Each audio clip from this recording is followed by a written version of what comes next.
तर good morning सर्वांना. आता तुम्ही विचार करा असाल हा एवढ्या सकाळ सकाळी चालला आहे कुठे. तर मी पुण्याला चाललो आहे, कारण त्याचं असं आहे की आमच्या ऑफिसच्या काही मीटिंग पुण्याला लाईनअप झाल्या होत्या. सकाळ सकाळी 4 वाजता उठायला लागलं.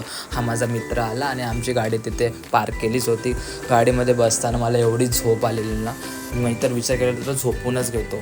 तसं असं लोणावळ्यामध्ये पोचलो, खूप धुकं पडलेलं. जरा माझी झोप मी पूर्ण केली आणि जो आमचा ड्रायव्हर होता, बापरे काय गाडी चालवता तो.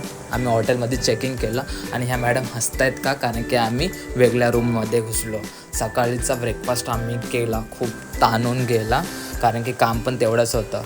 आणि नंतर आम्ही इव्हेंटसाठी गेलो. इव्हेंट चालू झाला, खूप स्टुडंट्स आले होते आणि शूट करायला आणि त्यांच्यासोबत इंटरॅक्ट करायलाही खूप मजा आली. त्यानंतर आम्ही सरळ लंच केलं, कारण की आमचे 2 इव्हेंट्स होते. दुसऱ्या इव्हेंटसाठी गेलो तर बघतो तर काय, ऑडिटोरियम पूर्ण पॅक भरलेलं भाई. त्यानंतर आम्ही काम केलं. त्यानंतर पुन्हा मुंबईकडे निघालो. एवढा पाऊस पडत होता. त्यानंतर मम्मीचाही कॉल आला. मम्मी म्हणत होती खूप इकडे पाऊस पडतो आणि मस्त स्लीपर बस आम्हाला भेटलेली. मस्त झोपून आलो.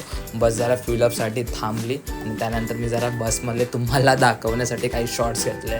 नंतर मुंबईमध्ये जसं एंटर झालो भाई, अजून जोरात पाऊस. भिजणारच होतो आणि तेच झालं, खूप भिजलो मी.